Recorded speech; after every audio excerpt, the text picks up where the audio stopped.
watching iRacing on the Ghostfire Media Network.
Good evening, ladies and gentlemen. Welcome to the Fuel Racing League. We're here tonight at Red Bull Ring. I am your host or broadcaster, Adam Wood, and next to me is my co-broadcaster. That is Larry Patrick. How are you doing tonight, Larry? I'm doing fantastic, Adam. You're the host, man. I mean, you're hosting this shindig. You're the host. A host is a little bit different. I think we're a broadcaster. I feel like a host is like, let's make a deal. That's a host. I mean, fair enough. I mean, well, hopefully they're going to be making a deal with you here, man. Like you said, we're here at Red Bull Ring. Definitely a track I know some of the guys are not too familiar with. Road course in the Xfinity car. So it's going to be a tricky race out there tonight. Yeah, it's going to be a fantastic, though, race overall. I think these guys are going to be able to put on a heck of a show for us. And I can't wait to see what type of action. I mean, there's some really long straightaways here. You see the track map right now up. I mean, they come off of the start-finish line. They have a decent straightaway right there. They come down to turn one. That's a hard bank to the right. A great braking zone from the pass. And then they have that long straightaway up the hill there. And it's going to be fantastic to watch. Yeah, man, I'd be looking, I believe that's turn 2 up there. After that massively long straight, you're going to be hard on the brakes because you got a 90-degree turn heading the opposite direction, man. Well, going to the right. So it'll be interesting to see how that plays out. Yeah, it's going to be fun to be able to see. 1 second. I just got a message here.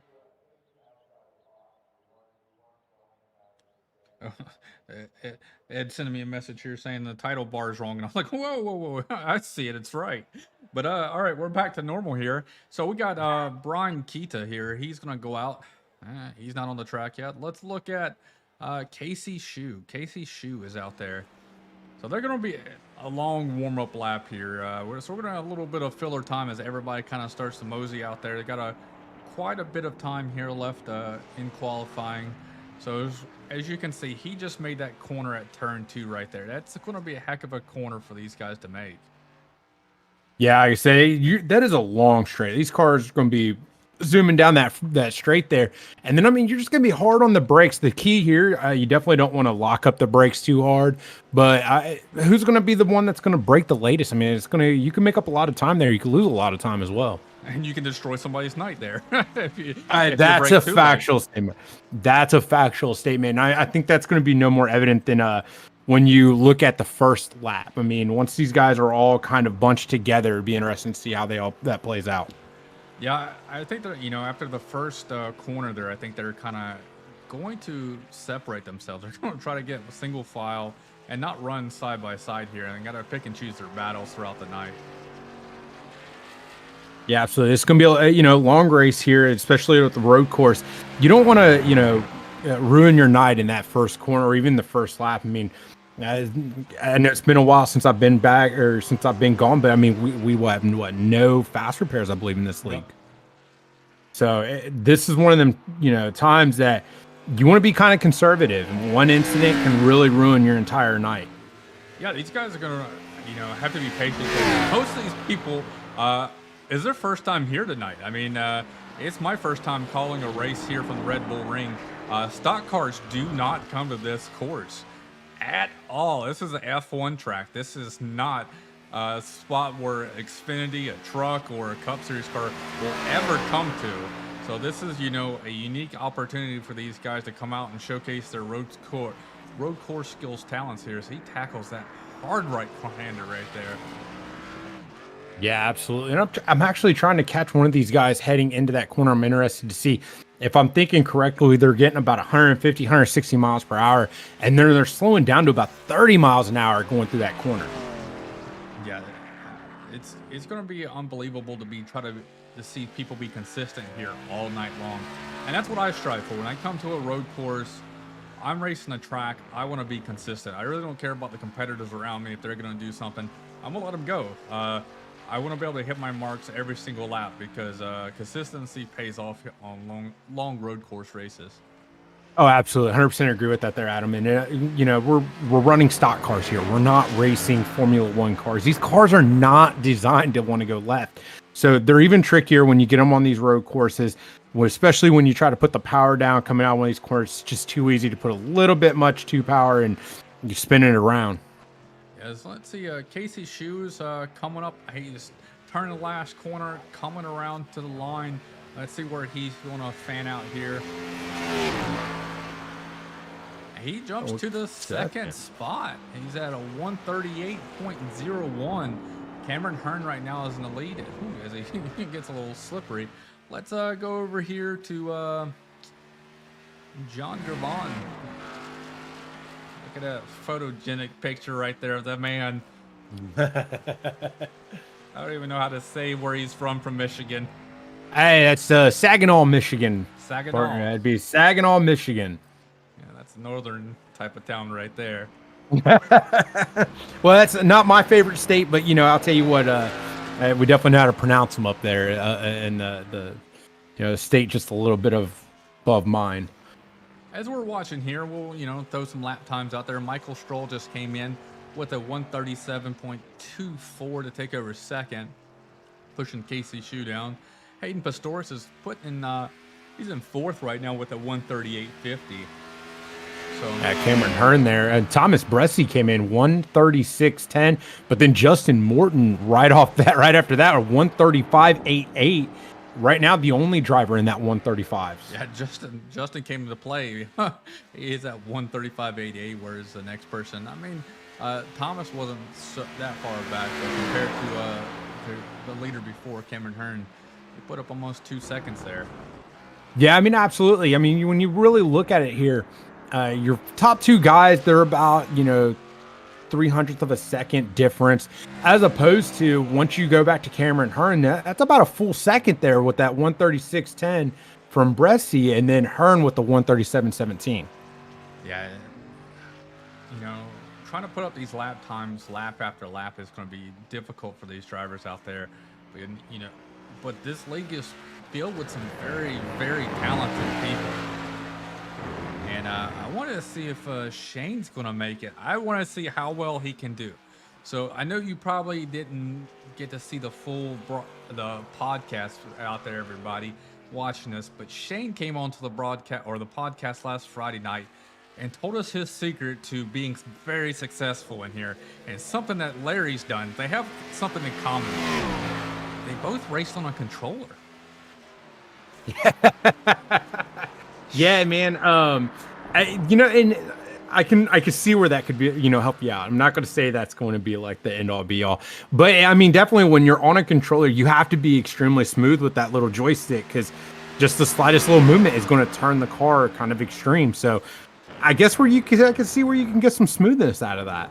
Yeah, he said he has a wheel, but prefers to use a controller. So he's out there with an Xbox wired controller, and his goal was to be the very first, the road to pro, using a controller. That could be goal. That's one of the wildest things I think I'll ever heard. No force feedback, nothing like that, trying to rock a controller. Yeah, it's nothing like special. It's not an Xbox Elite controller. No, just a generic Xbox wired controller. Insane, man, insane. I told him I tried to do it. Like I don't know how I don't know how you were doing it because I was trying to get some bonus points, basically a start and park. So in a league that doesn't give points for not showing up, we have some leagues that do that. And but Ivy Arrow's not, so I was like, I'm gonna try to go out there for iRacing Super Speedway, try to see if I can run 2 consistent laps, so I can go out there, run 1 lap, and then be able to park at the 2nd lap. And no, I was like, no, I'm not trying to ruin somebody's night or cause a caution. I'm giving this bad boy up. Yeah, absolutely, man. Hey, Alan Elwood just came in, ran a 136.01. That'll put him in 2nd. Oh, and just barely beat out Thomas Bressi right there. So we're looking at Will Roberts right now. He's about 90% away done with this thing. He's coming around that last corner. He clips it, runs wide right there, tries to get all she's worth. Let's see what he looks like as he crosses the line here. That's good enough for 7th. He's got a 138.23 right there. Yeah, and right now, I mean, like I said, it's as much as starting position is going to have a lot to do here. I mean, it's going to be running those consistent laps, and it'll be interesting to see. Justin Morton, Alan Elwood, Thomas Bressi, can these guys consistently run these little, quick hot laps that they're running? And if not, how much do they fall off the pace to gain that smoothness and that consistency? Yeah, I mean, I'm hoping these guys come out there and they put on a clinic tonight and show us some really great racing like we saw at Sebring. Another uncharacteristic like track that you don't ever see stock cars at. But yet this league decided, hey, let's do it. Let's have some fun. Let's go out there and show them that we can do this. And they can. These guys went out there and performed phenomenally out there. And it's great racing all night long that night. So we got 23 seconds left here. And Will Roberts is about 75% away. He's trying his best to get his 2nd lap time, and I don't think he's going to get it in. Yeah, he's doing everything he can right here. He's going to take that right. So have one more right, and then he's going to be coming across that start-finish line with 6.54. Is he going to be able to make it? No, there's 1, and that'll end the qualifying, and he'll blink out there. That little blink out. You should have thrown down on like a 127. You would have made it, man. So, while they're starting to grid up here, let's go ahead and pull up the actual grid here. All right. Let's try this one more time. There we go. So tonight, your Elwood Designs Fuel Pole Award will go to Justin Morton. He's going to start on the pole tonight. Alan Elwood almost got another pole. I think it's bias of him trying to get all these poles. He's got to let somebody else do it. So he's going to be starting in 2nd. 3rd is Thomas Bressi. 4th will be Michael Stroll. 5th is Cameron Hearn. 6th is Casey Shue. 7th is Will Roberts. 8th is Hayden Pastoris. 9th is Blake Ziti. And coming in 10th is Josh Laston. And 11th, we got John Gervin. And 12th, Boomer Logan. 13th, Kyle Cooper. 14th, Brandon Bernhardt. 15th, Blake Gordon. And 16th, Brad Slaughter Jr. And 17th, Brian Kidda. 18th, Gail Brooks. And 19th, Tyler Hensley. And in 20th, Joe Dinsmore. 21st is going to be Chris Matthews. 22nd is Danny Ware. 23rd is Kyle Filarski. And running out the top 24, it will be Don Runkle Jr. So, right now they're going to go ahead and start getting lined up here. Everybody's on the grid. Let's see. There we go. That's a better camera angle. So as they go through, let's go ahead and just kind of zoom in on everybody's paint scheme. The rear chase. So Justin Morton. We got plenty of time. Let's kind of do like what NASCAR does here. We'll go through. See who's got pictures, who doesn't. Alan Elwood. That's a beautiful paint job for this week. Thomas Bressi. Michael Stroll. Casey Shue. Cameron Hearn. Will Roberts. Hayden Pistorius. Mr. Pasta Man, Blake Ziti. The pink old man right there. I love his picture. Josh Laston. We're about to go racing here as pace car is off. They're coming around the corner. And they take off. The number 11 of Justin Morton gets a great jump here as they're heading down this front stretch. Justin Morton's going to take it out in turn one. Thomas Bressy's going to jump in the inside of Alan Elwood here. Man, they're tight pack racing right now. They're starting to get lined up. We got one right there. Looks like Gael Brooks in the background back there. Off track. So let's go ahead and get a good wide angle shot right here. Going into turn two. Everybody's getting slow on the brakes. Nobody's trying to out-brakes. Oh, we got one that's out back there out-braking, and that was Blake Gordon. Blake Gordon to John Gervon. Got him right there going into the turn two.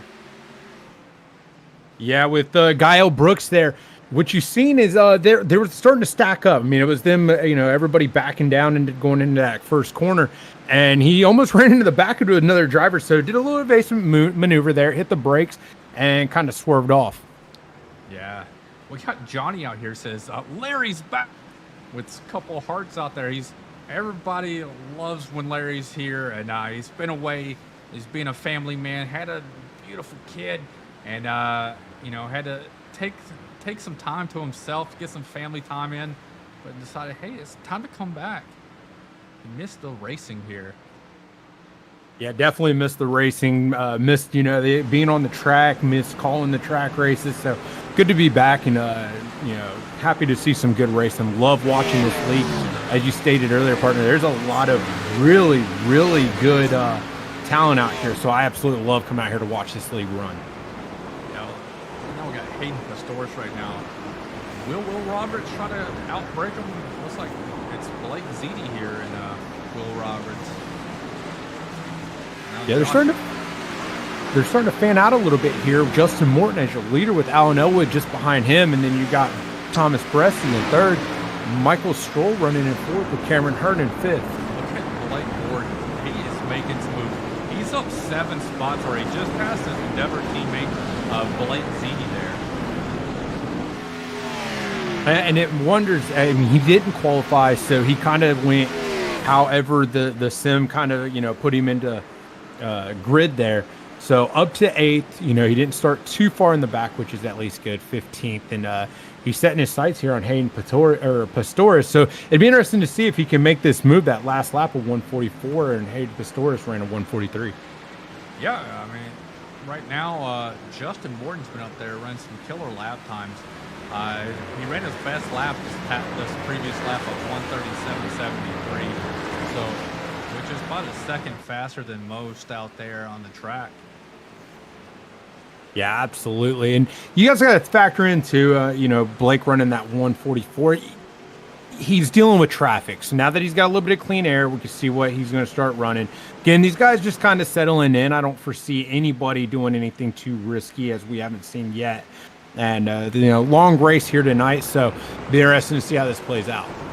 Yeah, I mean, you're trying to save your tires there. At the same time, you're trying to push and try to get everything that's worked whenever you're close to your competitors.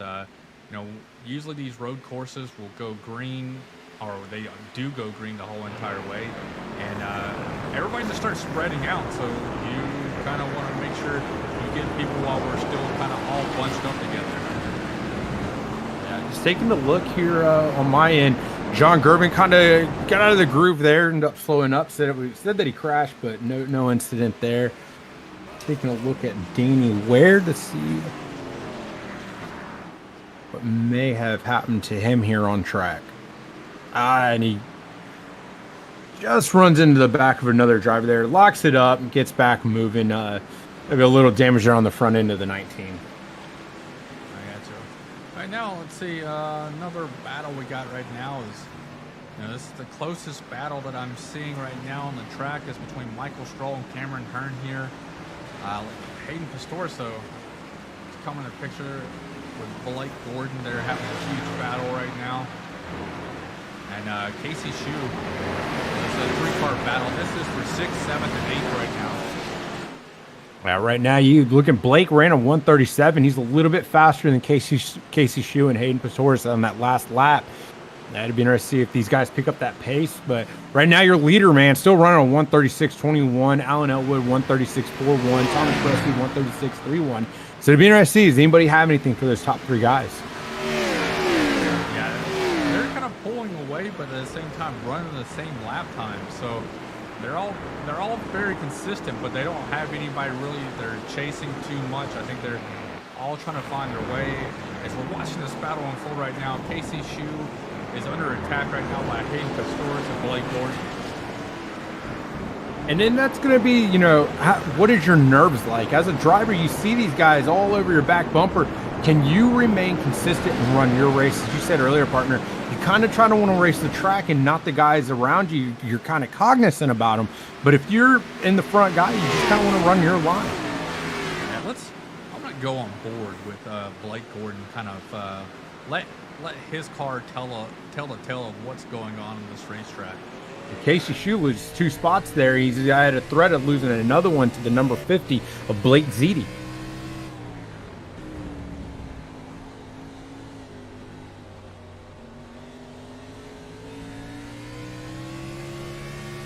Like a Endeavor Racing icon right there on his dash.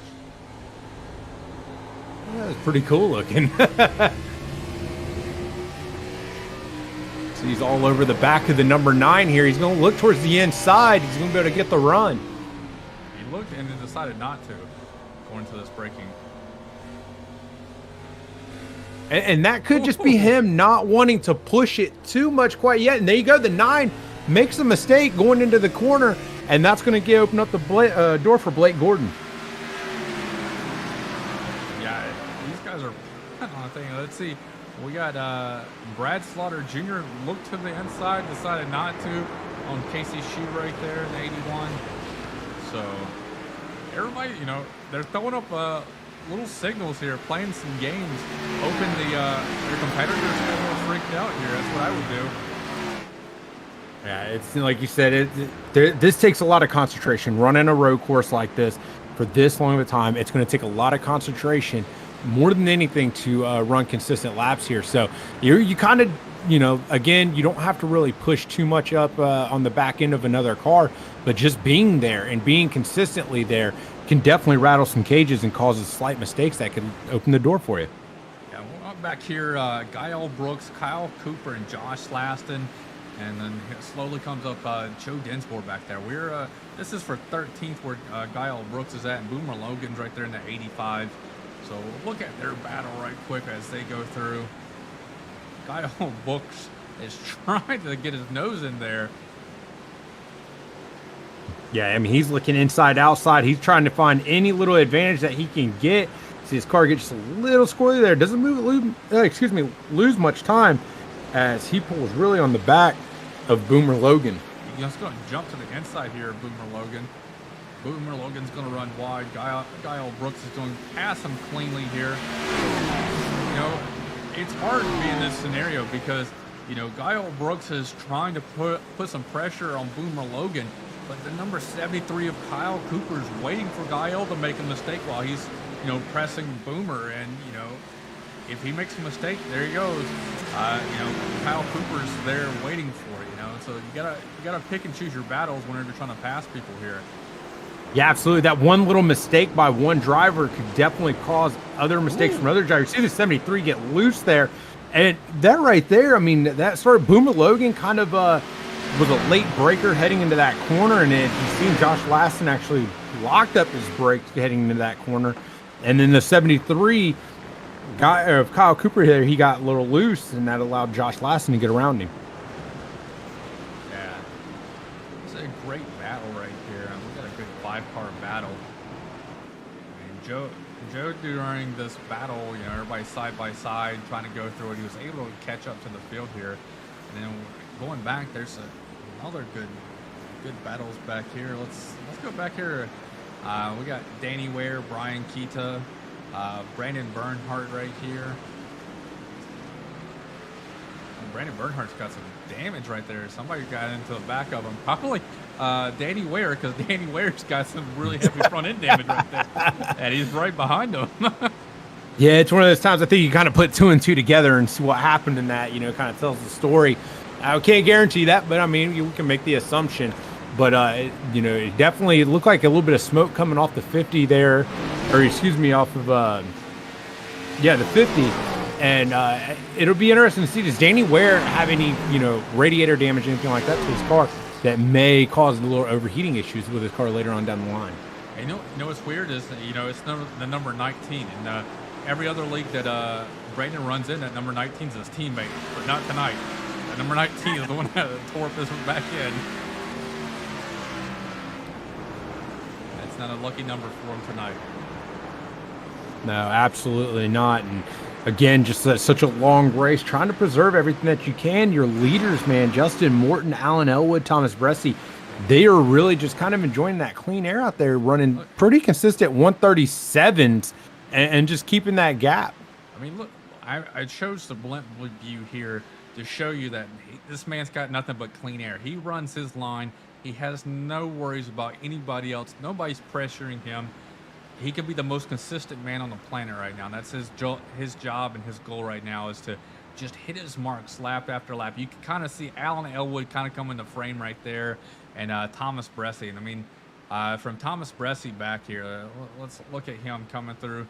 I mean, you don't see anybody else near him either. So, I mean, Thomas Bresci has a 4-second gap behind him, and he's got a 4-second gap to the leader. So, I mean, they're all running their races up here, but then when you get back like the Cameron Hearn, they're starting to spread out, but they're a little bit closer in the pack. And then they're still spread out all the way until you get back to Brad Slaughter Jr. And then when you get to him, that's where the race is on right now. It says from 7th through 10th right there. They're all real close to each other. Yeah, and just as much as there is that nice little, cushion from your leader to the other drivers, again, they see that that's not growing, and that does have a little cause of concern of, look, I'm running consistent, I'm running fast, why can't I get away from this guy any further? It could kind of play into your head and cause you to make a slight mistake. Yeah. I got to shout out my father-in-law out there. Gary Downing just gave me a thumbs up. He's out there always watching and encouraging me. He likes what I'm doing out here. They try to keep tabs on me. I'm out here in Texas. They're in North Carolina, so they get to listen to me on Mondays and Thursdays broadcast, and then they check in every so often. So I appreciate loyal friends and family out there who watch these whenever I share them. So I got some coworkers who make fun of me. I'm gonna get them into iRacing just like I got Larry. Yeah, it's always good and fun, to definitely poke fun at another person, but it's all good and fun. Oh, I definitely poke fun at you on Friday's podcast. I know you don't really watch them too much these days, so I made fun of you of us always destroying you when you would come into the office, and we'd all pull out our Nerf guns and destroy you. Yeah, everybody did love to shoot me with the Nerf guns. But that's all right. It's just all good and fun. As these guys still running very consistent laps. Even you go back to Michael Stroll with Blake Gordon, the gap right now about 5.5 seconds. It's not shrank at all because they're running almost identical lap times there at a 139.14 and 139.15. Tyler Hensley's trying to take the inside spot away from Casey Shue there. Casey Shue tried to get back on it, spun his rear tires just a little bit, but Tyler Hensley just couldn't get up the speed there, taking that inside line like Casey Shue could. And he's looking on the inside again here. See how much he makes, pushes forth the 3. A nice little cross move there. Well, now we're going to look to get inside. He had to do a little evasive maneuver because Tyler Hensley hit that little turtle jumping over the center of the corner there.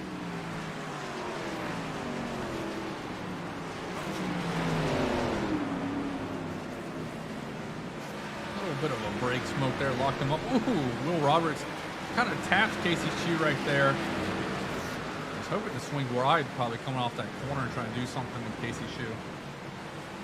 Yeah, great battle here. This right now is for the 9th spot. They're having a great little fight here.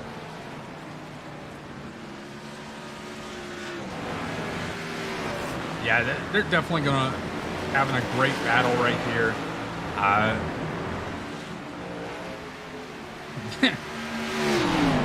Nobody wants to give up a position. Casey Shoe's doing his hardest right now. He's not running the outside line trying to get a good arc. He's running the middle line to keep away Will Roberts from trying to take over that position.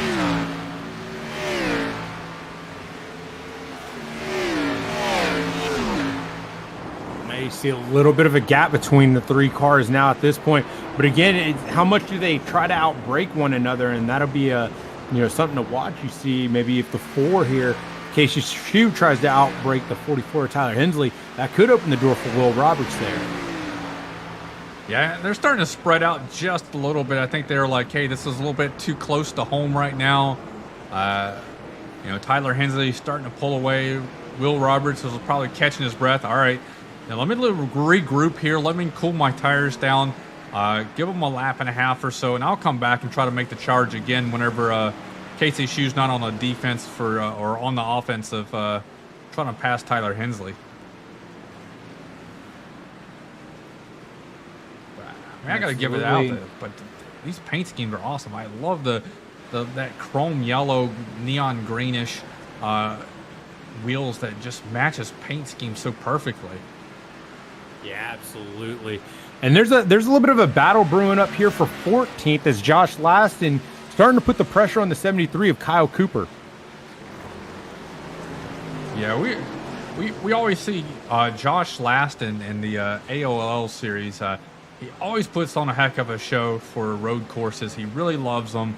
It's where he shines. He was looking forward to tonight, but at the same time, he wasn't out there practicing because he didn't know if he was going to be in the booth tonight or not because Larry's been on his little hiatus, having fun with his new little kid. So, but we told him, nope, you're racing, bud. You're going to go out there and have fun. He's like, crap, now I got to go out there and practice. And he gets way deep into that corner there, almost runs over the 73. I do want to point out there for Josh, if you watch this, hey man, I told you I was going to call this race. He did. He had no faith in you. Absolutely zero faith. Wow, how hurtful. So hurtful. Yeah, so he's out here running some good lap times though. It's not close to where the leaders are at, but it's out there really, really good for somebody that's just picked up the truck. I think he's raced here many times before, but never in a stock car. And I know he came into our chat and said, yeah, the stock car shouldn't be here. And I'm still staying. Stock cars, they're not designed for road courses. So it is definitely a fight. You can make it happen, you can get it done, but it is definitely a fight. It's not like running a Formula One car or an Indy car on these road courses. But these drivers make it happen, and they do a darn good job at it. So it's one of the things that you definitely have to practice. I come back to the Casey Shoe battle here. Josh just kind of got... he pulled away from Josh a little bit, but Casey Shoe is still under attack right now over Will Roberts. Will Roberts is still trying to put on a clinic here. They get by him. He's right there on his back bumper. Yeah, he had a really strong corner there. Gets a little loose, but he had a really strong corner. You see him. He beat him going into that corner, even through mid of that corner until he lost traction on the exit. And here he goes again. Another strong drive in. Just taps him a little bit. Letting the 4 know, yeah, I'm here, buddy. I'm coming after you. And you can see Gael Brooks in the background. His car is sliding. He's like, I want to join this battle. But we got Justin. Justin said, holy crap, is that Larry's voice? Good to hear you, dude. Yes, Larry is back. See, I told you people missed you, man. Again, I missed this. I missed the fun of calling these races. It's always a good time, especially being back here with you, Adam. Yeah, man. It's good. Good, and I like having diverse people to call races with. I've called races now on Fuel with you, Ooh, Casey Shoe gets a little loose there. I think Carl's been in the booth with me, and Josh has been in the booth with me. So, it's been an interesting time here in the Fuel Racing League. Be able to with everybody. I think the only person I've really hardly ever broadcast with is Nick, and I think we only did that once for the AOL Sportsman season finale last year. So yeah, the original two. Yes, we are the original two members of Ghostfire Media. We are back in the booth together finally. Hey, Adam, take a look back at the 33 here. John Gervin, Danny Ware, and Chris Matthews. We have a three-way battle. This will be for the 16th spot, but these guys are running right up against each other and putting a lot of pressure as the 33 of John Gervin really trying to hold off the 19 and the 92. Yeah, we see him continuing to go forward, but, Brendan Bernhardt, he's fell back because we saw just a few laps ago they were running close to each other. Brendan Bernhardt's running 22nd, whereas the 19 of Danny Ware is running in 17th. So, you think rear end damage wouldn't be as bad as having front end damage here, but the front end damage he's doing a lot better. Yeah, absolutely. But you also don't know really what got messed up in that wreck. You can get some front end damage and just see maybe a little bit issues with the paint or the body work, but as where on the rear it could have messed up something in the drivetrain, or it could have messed up something, just throwing the chassis off a little bit that caused that car to really become hard to handle. Yeah, and then we're about to have a four-way battle right now. Kyle Filarski, and I call it the Joker-looking car. He's pulling up to this pack. He's about 1.7 seconds back right now, but he's been pulling up over the last lap and a half as we've been watching this battles. Yeah, I tell you who's having a rough night here tonight. Brandon Bernhardt popping up twice on my tracker here for incidents, having a couple of wrecks. So definitely a rough night there for Brandon Bernhardt. Let's roll this beautiful bean footage here. Oh, just gets a little bit too wide, hits it. Oh, that's a huge heavy damage on the front end right there. He gets it spun around really quick, get out of the traffic, and he saw his teammate, actually, Blake Zini there going by.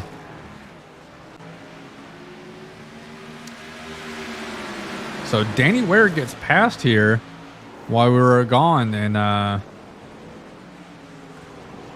the number 92 of Chris Matthews is now there. Danny Ware gets sideways there. Kyle Filarski is coming in the picture now. He's caught up that 1.7 seconds. He's coming through him.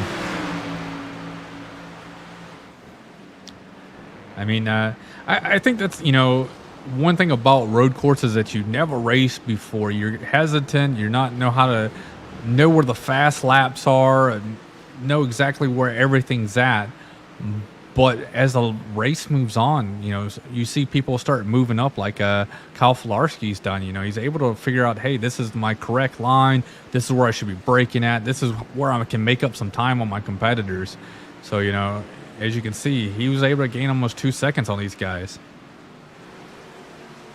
Yeah, and the longer this race goes, some of these guys, they will definitely get more comfortable as they're driving.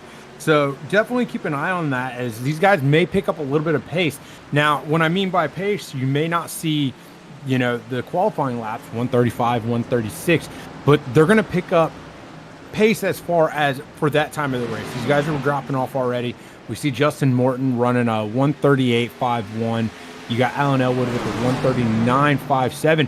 And Thomas Bresci, I believe, had some major issues. And Thomas Bresci is back to 7th. Yeah, he dropped off. I'm going to try to search, see if we can take a look what happened to Thomas Bresci.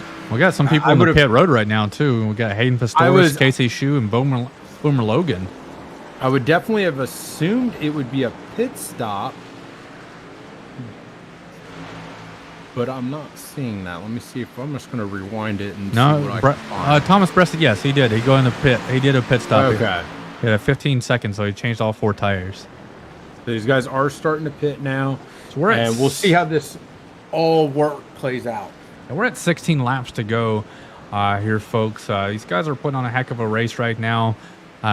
So these pit stop strategies going to put a little bit of a kink into everybody.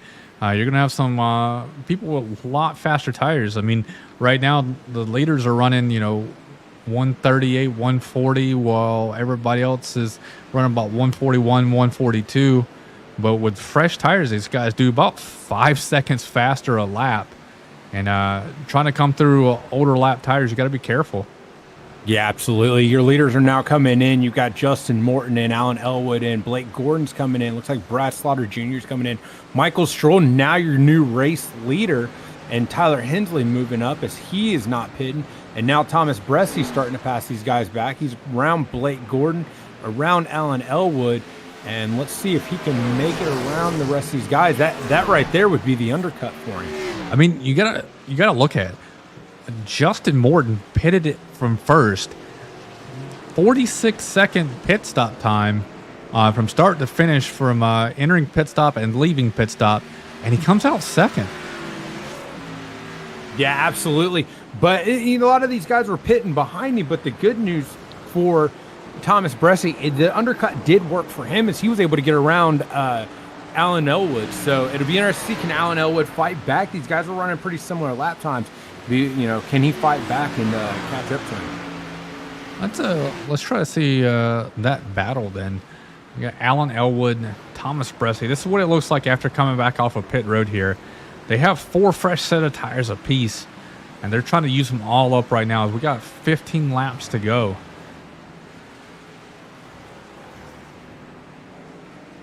Let's ride on board with Alan Elwood, since he's got some 4 fresh set of tires. Let's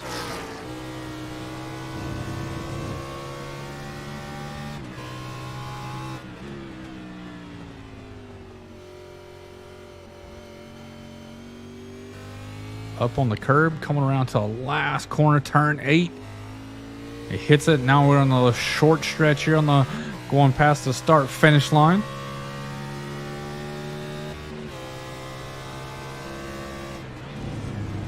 Hard on the brakes going into turn 1. Now it's going to climb the hill. Long straightaway for him. Pick up some massive amount of speed.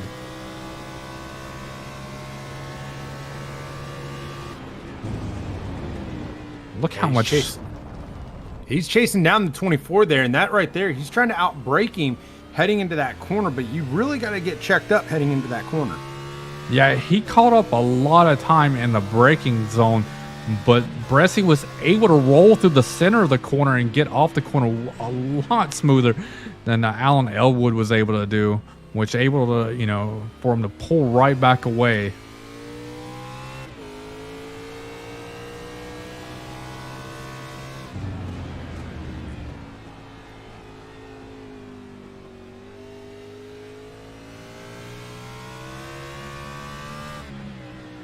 All right, while we're watching this onboard camera, we'll go to our commercial break.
Welcome back. That was one of the series sponsor Rhino ads. Looks like some really great products. I wish I had some gear or some equipment that needed their actual gear, but I don't own anything that cool to need any tie-dye on straps or anything like that. Maybe in my retired life, in the next year and a half, I can go out and buy some cool toys like that. Yeah, absolutely. Hey, right now, you're looking at your top 5. Justin Morton, your leader. He's led every lap so far, minus when he came into the pits. I shouldn't say that. Thomas Bresci in second. Alan Elwood trying to chase him down. They're running almost identical lap times. And then up 11 spots now, Blake Gordon up to 4th with Michael Stroll dropping one back in 5th. Yeah, he's right now in the battle. There's 3 cars right now, all very similar for the Hard Charger Award. We got Blake Gordon with a plus 11, Brad Slaughter Jr. plus 10, Tyler Hensley plus 11, and Chris Matthews plus 12. Yeah, absolutely. You got some movers. And again, some of these guys may not have qualified, so it'd be interesting to see. They've really fought through this field, and you got some guys just not having a very good night. Unfortunately, you got the guys with the likes of Brandon Bernhardt, Blake Ziti, Brian Kidda, Joe Dinsmore. These guys are having a little rough evening here tonight. Yeah, we see right now Tyler Hensley getting past Hayden Pastoris right there. That's for pass right there was for 7th position. But Hayden Pastoris, he's got a little front end damage, but he's not giving up. He's going to power right back on the outside of Tyler Hensley, coming across the finish line there, diving down into turn 1. Yeah, Tyler Hensley didn't get a very good drive out of that corner, which allowed the 9 to really put the pedal down and get around him. Right now, let's look at this battle right now. We haven't seen Cameron Hearn. I'm focused on him much at all tonight. Usually he's like up there in the front every week that we're talking about him and his wonderful paint scheme. Will Roberts has to lock it up pretty horrible there. Blake Gordon just went off track. He got out there in the sand. That allowed Michael Stroll to get around him. That's very uncharacteristic of Blake Gordon making a mistake on a road course. We call him our resident alien for it, and then the only time I was really happy to race with Blake was whenever he was on my 24-hour team at for the Daytona road course. He was our resident alien, get out there and got the pole for us for our LMP class. It was awesome. Yeah, he's sliding all over the place right now, and he's trying to fight back. You can definitely tell he's pushing the pace right now, trying to catch back up to Michael Stroll, the number 8, as he's looking to try to grab that 4th spot. Let's go back and roll this beautiful bean footage here and see what happened when it looks like it locks it up, goes out in the sand.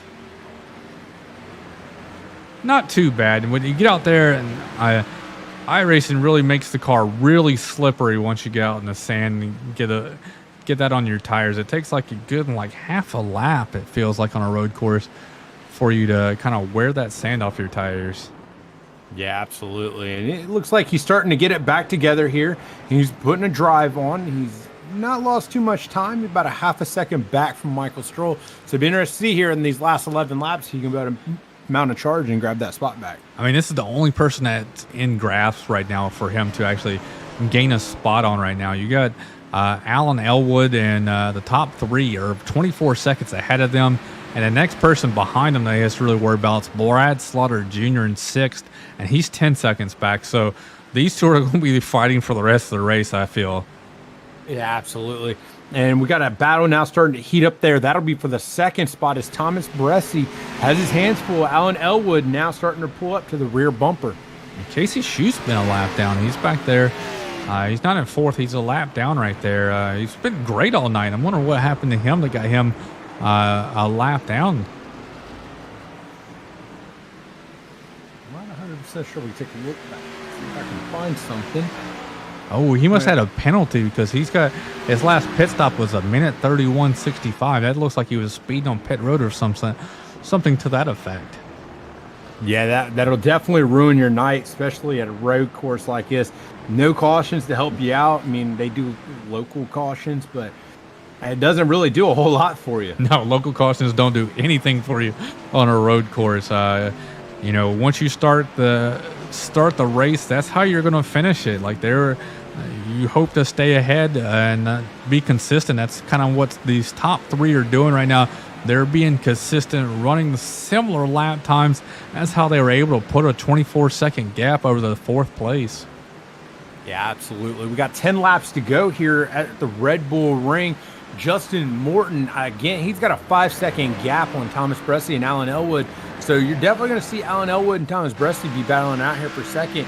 Adam, right now with 10 laps, man, what would be your strategy if you were Alan Elwood?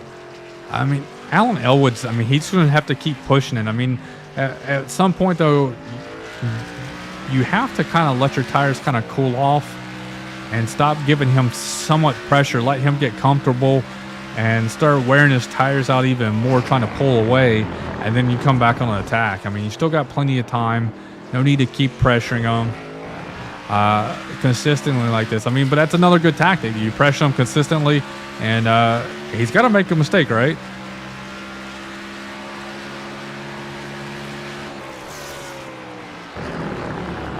As you can see, Thomas Bressi and Alan Elwood back there, just from the far distance. That's how much room Justin Morton's got.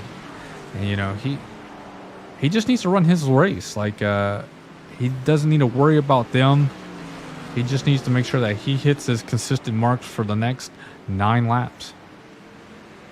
Yeah, and if anything, he can start to back down just a little bit. I mean, he's got such a decent gap right now. He doesn't need to push it too much. Just worry about himself, worry about finishing this race and being extremely consistent. I mean, yeah, you just start backing up your corners just a little bit, not putting the pedal to the metal, you know, as you're coming off. Save your tires. So in case, you know, something happens and you lose or bobble for a second, you have a little bit more tire than these, because Thomas Bressi isn't going to have the tires left. He's wearing his tires considerably down with Alan Elwood right there, and Alan's trying to use that lap car, the 33, as a pick right now.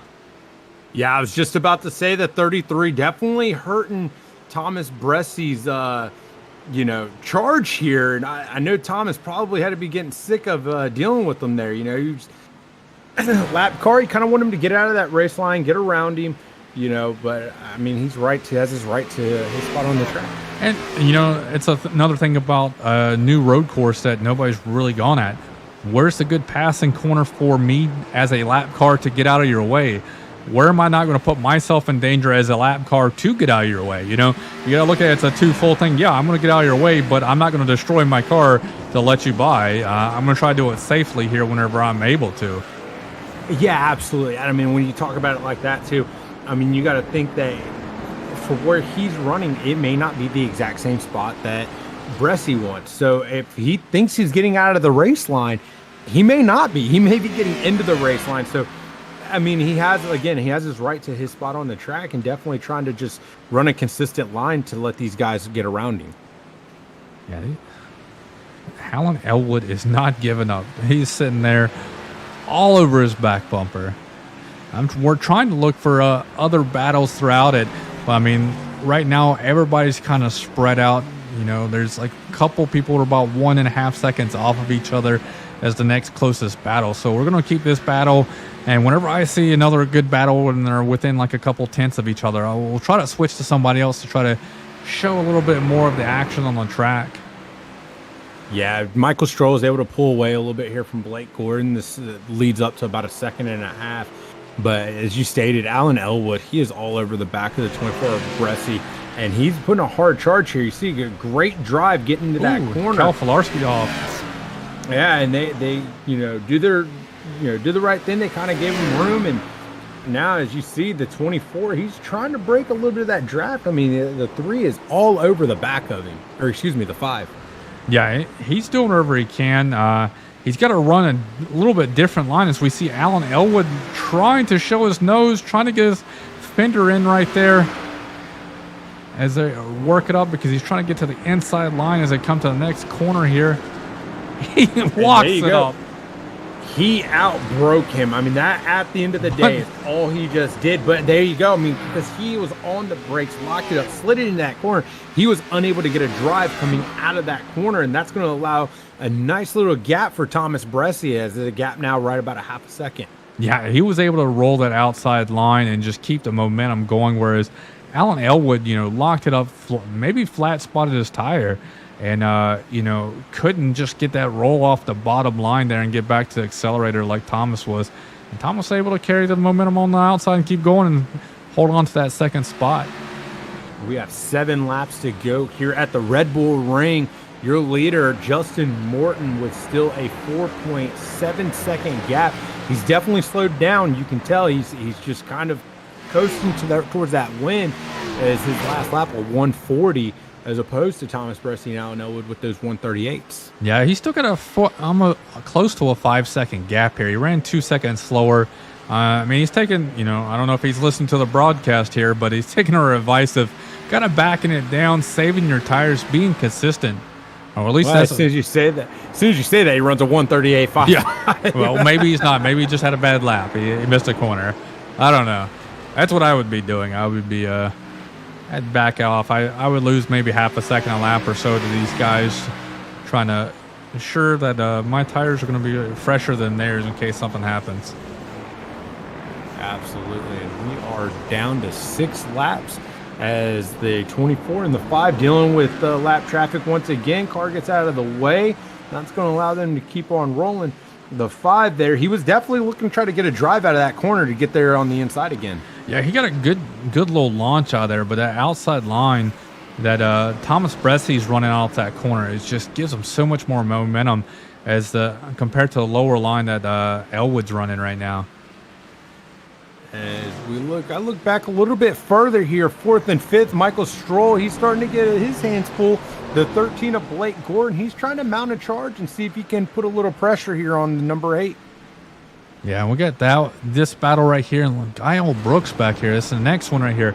Guile Brooks was able to close the gap on Hayden Pastorius. Hayden Pastorius, wonder how he got that front end damage right there. Huh? Turns that nice, pretty shiny Mountain Dew car into a little crumpled beer can there.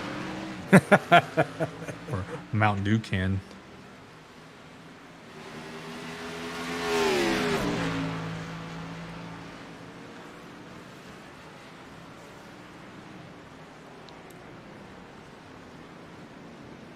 Looks like they lock up the brakes. We saw a little tire smoke right there. Guile Brooks, when you see like people lock up in front of you or do anything, I mean, you try to capitalize as much as possible right there, and then you can see them try to get a really great launch. Hey, Adam, if you look over at your incidents area, there, you'll see one with Blake Ziti. Pop over to that one real quick. All right, come here. You see, they're heading down the front stretch here. You're going to see Blake Ziti. He's going to lock these brakes up. That's the number 8 there on the outside. But he locks them brakes up, and he really pushed the 8 there on to the outside. Yeah, I'm not sure what happened right there. And then he stops and gets out and parks the car. And as you come back up front now, Thomas Bresci's got his hands full again here with Alan Elwood. Allen on the outside of him. Now he looks to cross him over. He's going to get onto the inside, trying to get a nice little drive. He's on the inside. They touch. The 24 gets a little sideways. 24's got the preferred line, though, right here. Running that inside line. Ooh, he's getting loose again. He clears them. What driving by 24 of Thomas Bresci. See, they touched just a little bit. It got him a little squirrely, and then he got loose again. They almost touch again. The 5 now with that inside line. They are side by side. They are tapping as they're coming down this straight. Yeah, these guys are putting on a heck of a show for us right now. Here you go. The 5 locks him up. The 8 or 24 is going to try to cross him over. He's all over his back bumper. I think Allen's might sail away now. I don't know if Hayden Pastorius is going to be able to put as much pressure on him. He's going to lock him up going in the corner. And here it is. He's locking him up. He's going to get to that inside. Let's see if he can get a little bit of a drive. He's not going to be able to. And that's going to allow the 5 to put a little bit of a gap on him. Yeah, I think they both locked it up there, but you could see clearly that the 24, he had to make his shot right there, and he locked her up pretty hard, trying to make sure that he got it wound down enough. The 5 sliding through that corner. He had a terrible corner there. You've seen the smoke coming off the tires, and that's going to allow the 24 to bridge that gap just a little bit more as he keeps getting loose. I think these guys' tires are kind of worn out. These guys have been pushing each other lap after lap. for the last almost 15 laps here. They are driving the wheels off these things as they are trying to really get that lock into that second spot as the 5 opens up a nice little bit of a gap, about half a second as they come down the straight here. And you know what I said that, Justin Morton should be kind of slowing down just a little bit. Look at the top. He's 8.7 seconds. Last time we talked about him, he was barely at a 4.8. So he's gained almost 3.5 seconds over these guys. Some guys are just more comfortable at faster speeds, Adam. Yeah. Clearly, we just crossed the line with 3 laps to go. And it looks like Alan Elwood's putting a little bit of distance there. We're about 0.8 of a second right now over third place Thomas Bressi.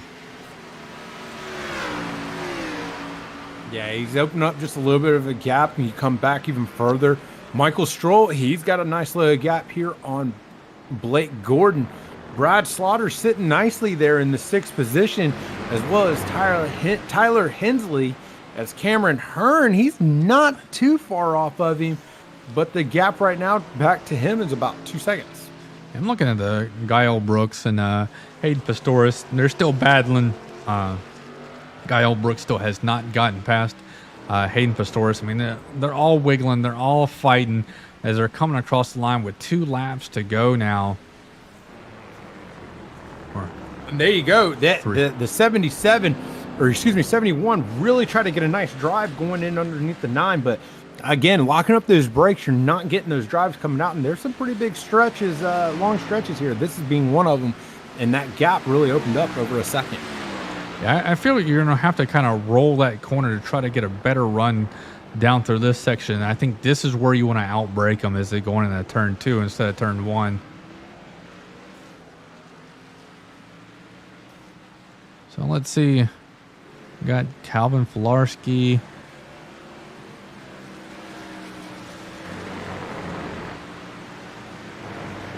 Gonna find the good battles here while we just hit 2 laps to go. Yeah, absolutely. The race winding down here. Again, your leader, Justin Morton, Alan Elwood in 2nd, 3rd, Thomas Bressi in 4th, Michael Stroll in 5th, Blake Gordon. Yeah, Alan Elwood's already pulled out a 2 seconds lead over Thomas Bressi. Sometimes you have the faster car, but having a fast car and getting by your competition are 2 different things. And that man's probably bored out of his mind just sitting there in an orange vest. Yeah, absolutely. I think that's what they say, right? It's one thing to catch a man, it's another thing to pass him. Yep, and he put the pressure on him enough and then finally shot his shot and was able to get by him. Thomas Bressi put up a good fight there to try to get a crossover and outbreak him in the corner, but that's all she wrote right now. As long as Alan Elwood can put a lap and a half together, he's going to come home in 2nd.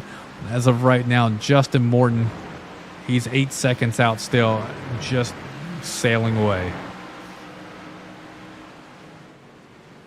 Yeah, absolutely. Justin Morton had a wonderful race. Again, he's pretty much led every lap besides when he actually pitted. But other than that, he has really dominated here today, showed the class of the field as took the pole and just set sail. Yeah, right now, Alan Elwood, that past lap on with 3 to go, he was faster than our leader by almost a second. This time they kind of equalized with 1 to go. They're running about the exact same lap times. Justin Morton's going to have to have some type of catastrophic failure for Alan Elwood to be able to catch him. Yeah, and your favorite battle just heating up again. Hayden Pastoris and Gael Brooks, they are back on each other.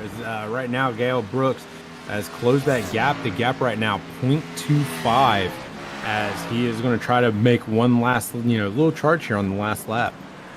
I mean, you got to throw it out there on this last lap. I mean, you got to do it safely, though. You don't want to take your competition out. You want to be able to ensure that you both finish and there's no hard feelings after the race, but you got to put the pressure on them.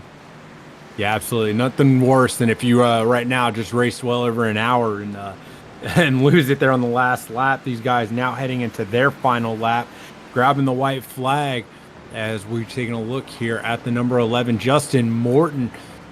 The gap from Justin Morton back is 8 seconds as he has just run a fantastic race here tonight. So I'm sitting in the 19th. I don't want to go a lap down, but if I do, I don't have to do another lap. So it's like one of those battles. Like, do I let myself get lapped down and show in the scoring be a lap down and have to drive all the way over again? I'm letting him go, but the 11 comes around the corner here. He will take the checkered flag and the win. Your winner here at the Red Bull Ring, the 11, Justin Morton. Justin Morton puts together a fantastic race. He's out there putting on a show for everybody. He's going to do his wonderful parade lap around here. And coming in second there, Alan Elwood, followed by Thomas Bresci. Michael Stroll now, he's coming around. Gets here on the front stretch. That's going to lock him in. He'll finish 4th here today as he crosses the stripe. Blake Gordon now, he'll finish in 5th. Brad Slaughter is going to lock up into 6th. Everybody's trying to wiggle going around the corner across the finish Tyler line. Hensley, he grabs 7th. Cameron Hearn crosses in 8th. As Hayden Pastoris and Guile Brooks putting a lot of pressure here on the number 9. Gets loose. Look at him drifting. Wiggling all over. He will not be able to make the pass. And that'll put him, Hayden Pastoris, in 9th. Guile Brooks in 10th.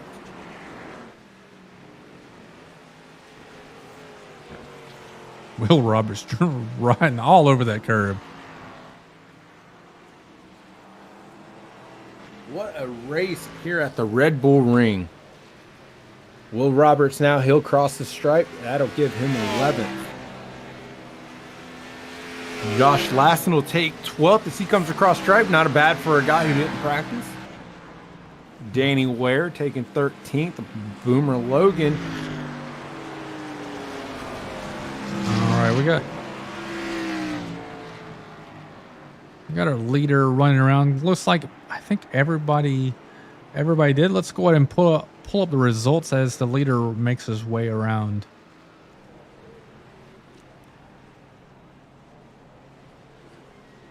So this is your final standings right now. We have a tie for. Actually, no. Tyler Hensley will be the hard charger tonight, coming home in 7th.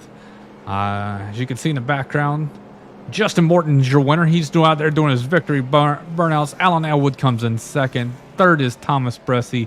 4th is Michael Stroll. 5th will be Blake Gordon. 6th is Brad Slaughter Jr. 7th is Tyler Hensley. 8th is Hayden Pastoris. 9th is Guile Brooks. And 10th is Will Roberts.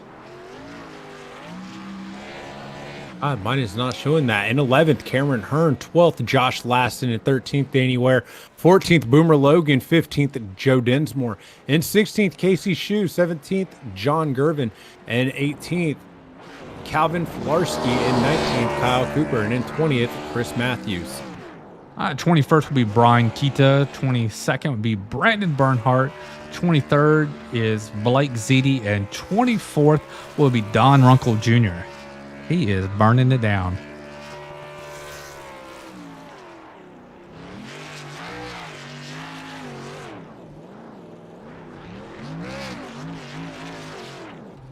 What a race here by the 11. Just absolutely dominating here tonight. All right, do you want to pull them up here in the booth, man? Yes, absolutely. I got you. Right here.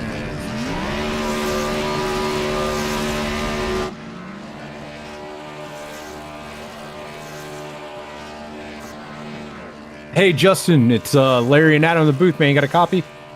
Yes, sir. Man, fantastic race from you tonight, man. Took pole and absolutely dominated. How's it feel? Oh, yeah, it feels good to finally get my first fuel in after a lot of close calls there. Oh, man, you put on a heck of a show for us tonight, and we appreciate it. You're out there. You led almost every single lap outside of the timing that you went into pit road there, and I think Michael Stroll was able to get out there and lead a couple of laps while you did that. But what was your secret here, man? How were you able to stay consistent the whole entire race? Yeah, I don't really know. I think the big thing was I kind of backed it down a little bit from practice. Not trying to get that 10/10th every lap. Just trying to make sure I'm consistent. Backed up my braking zone maybe a little bit just to make sure I didn't miss it. I know I did that like once or twice and lost some time to Alan and Thomas, so just kept trying to back it down. Just try to be consistent. I got you, man. Hey, dude, you put on a heck of a race. We loved it up here. I know you were probably like, yeah, keep fighting, guys. Just keep on going. I'm just gonna keep cruising away and just watch the relative box just start opening up a little bit more and more near the end. And for a second, we saw one of your lap times drop down about 2 seconds or so. We're like, oh, maybe he's out there saving his tires in case something happens. He'll have some a little bit fresher than these guys battling. But then you went back to whooping their tails on the average lap times. Yeah, I was definitely trying to control it once I saw them battling. I backed off a ton that last like 3 or 4 laps. Once I got side by side, I knew it was pretty much in the bag. At the end there, I was just trying to I think that was Danny Ware, let him do another lap. He was battling somebody or kind of close to somebody, so just let him go there. Yeah, Danny Ware looked like he was going after Josh last, and he had a whole lap to try to battle it back. He came real close to it. I think he narrowed the gap there just a little bit as he crossed the finish line, but wasn't able to get to him. Yeah, it was a pretty big gap there. Just try to let him do it, you know. But I've been there where you've been the last car and you're battling somebody and the leader's right behind you. It's always nice when the leader lets you do that extra lap. Sometimes, though, you don't want to do the extra lap. Like, come on, just lap me. I just want to be done with this race. I'm not gonna lie. I probably would have came over the radio and be like, "Man, would you just pass me so I ain't got to drive another lap?" Yeah. Yeah, kind of just depends on your situation in the race, I guess. Yeah, absolutely, man. So we finish this up. We get rid of, I think, most of the oddball tracks. You know, Sebring and this. How does the rest of the season look for you? Looks pretty good. Finally got that win, the monkey off my back with that. Kind of relax a little bit more and just try to keep pushing. I've been feeling pretty consistent with this car. I'm pretty new with it, so just learning a lot every race and feeling pretty good with the series so far. I ain't even gonna lie, man. You looked wonderful here tonight, especially at a track like Red Bull Ring. You were extremely consistent. You looked incredibly comfortable, man. I commend you on your performance tonight. Yeah, this track is really fun. I knew the combo would probably be good, but that was pretty enjoyable, ripping through the gears the entire time. Hard braking zones. It was a really fun track. Yeah, I think the combination of both, like each corner was very different and brought a different, unique challenge. Because turn one, you had a hard braking zone, but the corner angle wasn't as bad as turn two, but you went uphill, whereas turn two was a harder angle, and then you kind of went downhill on that one just a little bit. So, I mean, you know, all of them presented an equally different challenge. So it's kind of neat to be able to be up here and watch you guys put on a heck of a show for us, trying to be consistent every single lap. Yeah, I was definitely noticing Alan and Thomas. They were finding some time on me in turn one. That was the biggest place. I think I was losing time to them. So something to improve on for next time, I guess. It looked like they were having a great battle there behind me. I was watching my relative a lot, just trying to see what was going on. Looked like a pretty good battle. Yeah, I can't wait to talk to Alan about it, because I mean, he was putting pressure to Thomas Bressley like no other, lap after lap. I think he put about 13 laps together, basically within 2/10, just right on his bumper. And you know, that's got to be, you know, heart pumping races. You know, this is where I want to be able to have, like, you know, what Denny Hamlin wears is, you know, the heart monitor of between Alan Elwood and Thomas Bressley trying to battle there for that many laps together. Yeah, it definitely takes a lot of focus to run that close to somebody and not wreck them, make that pass clean. So good job for him. I got you, man. Well, go enjoy this night with your team. You got the elusive monkey off your back, and you can kind of go comfortably for the rest of the season, somewhat knowing you got to win, but you still got to push hard to make it to the end. Oh yeah, definitely no easing up now. Just got to keep going. Hopefully this momentum will carry on for the rest of rest of the season, man. Well, congratulations. Thank you. Alrighty, that was your race winner, Justin Morton. We're gonna bring up our second place, Alan Elwood. Hey, Alan, this is Adam and Larry in the booth, man. You got a copy? I got you. You guys got me. I got a different mic, so just make sure you got me all right. You're fantastic, man. Dude, you put on a heck of a show. I know you probably weren't hoping to. You were hoping to get by him a lot sooner than you did, but you had a little bit quicker car there. But having a fast car and getting around them is two different things, as you could tell tonight. So tell us, what were you trying to do behind them to try to get by them for like 12 laps there? I'll tell you one thing. I had to make for some good TV. Oh, it was. But I tell you, the key to this track tonight was all about corner exit. You had to not overcook the entry because every single corner on this track is all about getting out of the corner. And I knew that the only way to actually make a pass on him, even with a lap fresher tires, was getting an exit on one of the two long straights and just hopefully being able to get on the brakes farther, but not actually overcook it and either wreck us both, wreck him, or, completely ruin my race. And so once we kind of got close due to some lap traffic and other factors, I backed off a little bit and got that extra run, which I think he maybe spun the tires a little bit coming out. And I knew that I had to commit to it. Otherwise I was never going to get the pass made. And, had to just kind of figure out what I was going to do with the brake once I got onto the inside of him and not overcook the corner.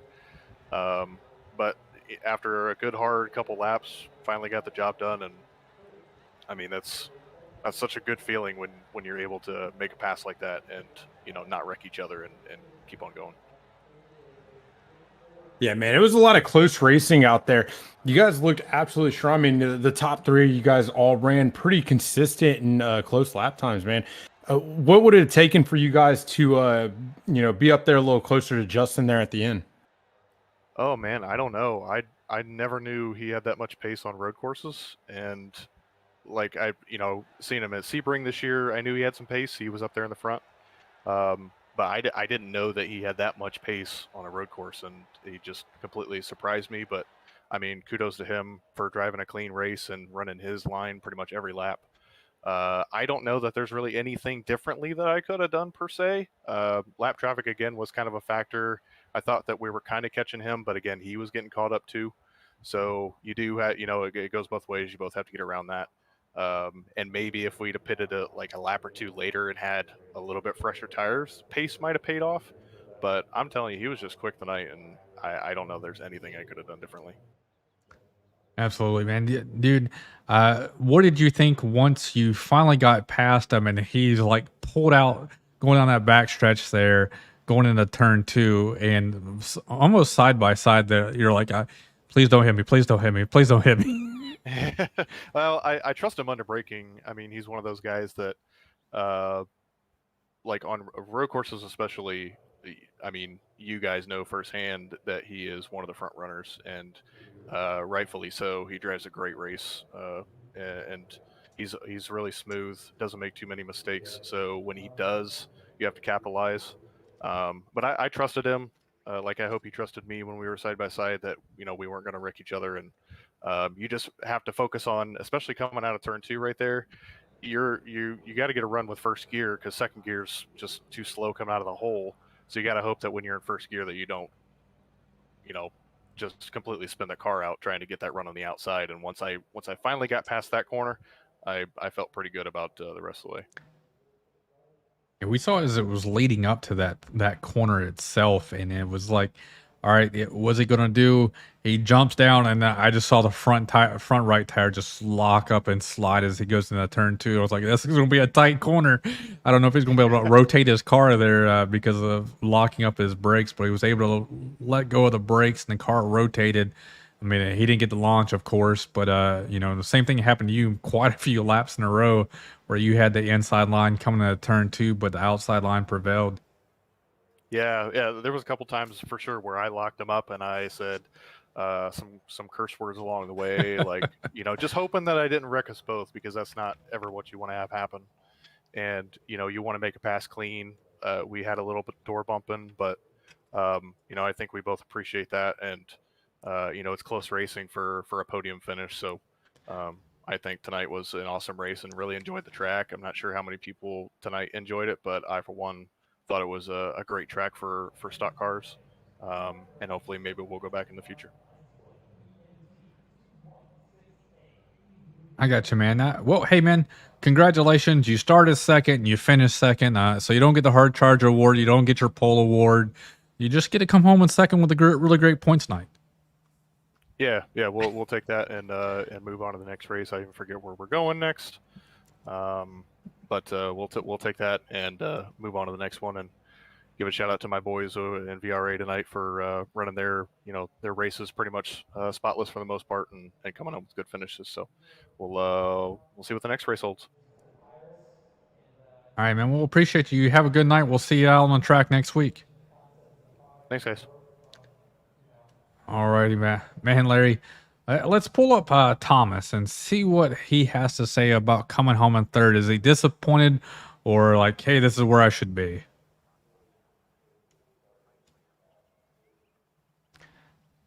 Hey, Thomas, this is Adam and Larry in the booth, man. You got a copy? I got you guys. What's up? Oh, man. Hey, you put on a heck of a show there. Walk us through those last about 15 laps. I mean, it's basically right after you guys pitted. You guys came like nose to tail and didn't really separate until like 2 laps to go. Yeah. Honestly, I wasn't even really thinking about the undercut on Allen. I just thought I was too far back at that point because I don't know. I just didn't have the tire or the pace, whatever, the first run. And I'd seen Cameron pit. So I was like, well, I should probably pit and try to at least cover him so I don't get, because I knew he had pace towards the back end of the first run. So, and then I have no idea what happened to him. He just disappeared off the face of the earth. So I don't know if he got a penalty or what happened on his pit stop, but I was like, all right, whatever. I guess I'll just go on about my day. And then got in front of Allen, and I was like, all right, so he's probably going to blow by me here in the next couple laps. And for a little bit, I was starting to pull away, and I was thinking, because I had a little more clear track in front of me, I guess I was thinking, well, maybe the dirty air was affecting me the first run or something, because I figured with the fresher tires he would get to me and kind of make pretty quick work of me, but that didn't really happen. So I thought I probably would have had him covered, and just got absolutely bent over backwards with lap cars and stuff. So that sucked, and just overheated the tires, got stuck in dirty air doing, sitting behind some people for a full lap. It's just whatever. Not everybody, some people got out of the way, but it's just one of those deals, I guess. And then I don't really know. I mean, Al and I talked about what was it, like 5 or 6 to go, whatever it was, and is what it is, I guess. So, all right, night, I guess. It's going to be a good night for our team. And then Casey got screwed because somebody was like in the way on pit entry or something, so he got a penalty, and it wasn't cleared or whatever. It was cleared, and he still had to serve it. So he went from like probably a top 10 to like a 40-second hold in the pit. So that screwed him. Tyler did a good job coming back through the field. Justin did a great job as well. Congrats to him. He drove a hell of a race. I mean, I don't think anybody had anything for him. So it was a fun road course, though. It was the first time I've actually raced here, at least, well, on iRacing. I mean, I've done the F1 games and Assetto Corsa, but obviously first time in a stock car. But it was fun. I enjoyed it. I wouldn't mind doing it again, but that one's not up to me. But it was a decent night, and we'll keep going, I guess. Yeah, man, it was a fantastic race. You guys put on a great show there for us. How do you think this does for you heading to further along in the season as far as momentum? I mean, it's okay. I used to be really good at the road courses and, pretty much untouchable. And now it's just, there's kind of like everywhere else. There's that one or two, people that I got to worry about, or that I just end up running second or third too. So, just keep trying to be consistent, I guess. I mean, I'll take the untouchable to running, top 3 in the way the competition is falling right now in this league. Yeah. I mean, by saying this, like you're saying top 3, that's, it's not that, it's really good. But then you look at where 4th is at, 24 seconds behind you. So, I mean, Yeah. you might not be that untouchable like Justin Morton kind of was running tonight, but you were running basically identical lap times. He just, got that extra gap for being up there in clean air by himself. And you guys kind of all rode the exact same lap times all the way through for the rest of the race. It's just, you guys were the 3 untouchables compared to the rest of the field.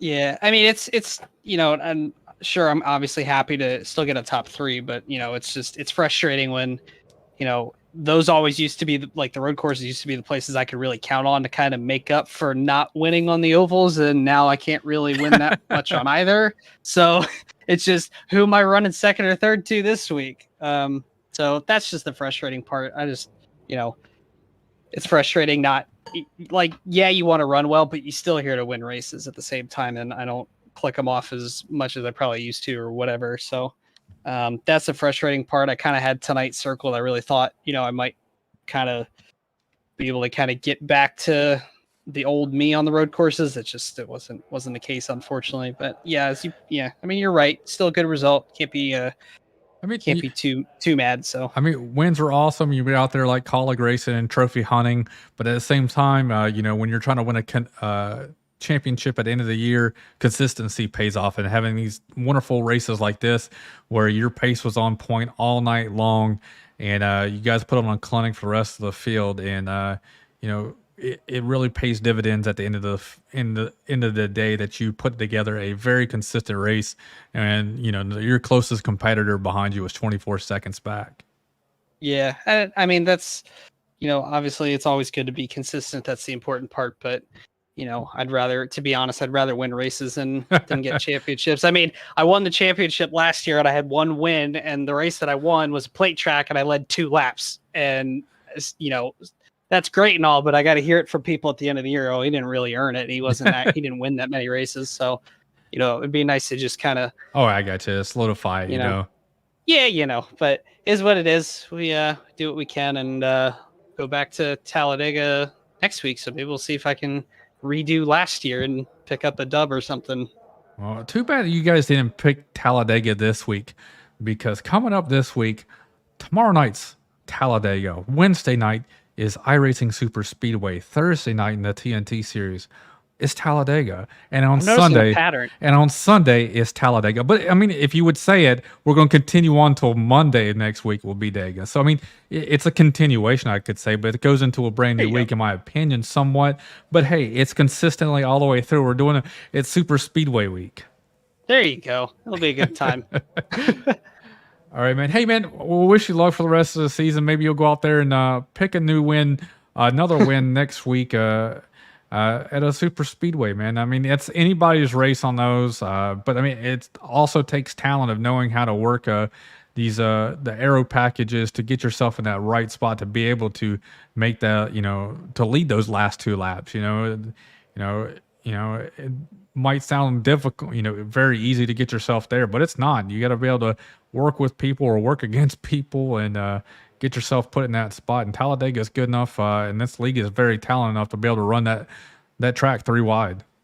Yeah, I mean, that's the fun part about fuel is, I mean, we can go anywhere. We always can put on a good race, but the plate races are usually that little extra notch above. So it'll be fun next week. But yeah, looking forward to it and seeing maybe if we can do a little better than Daytona too.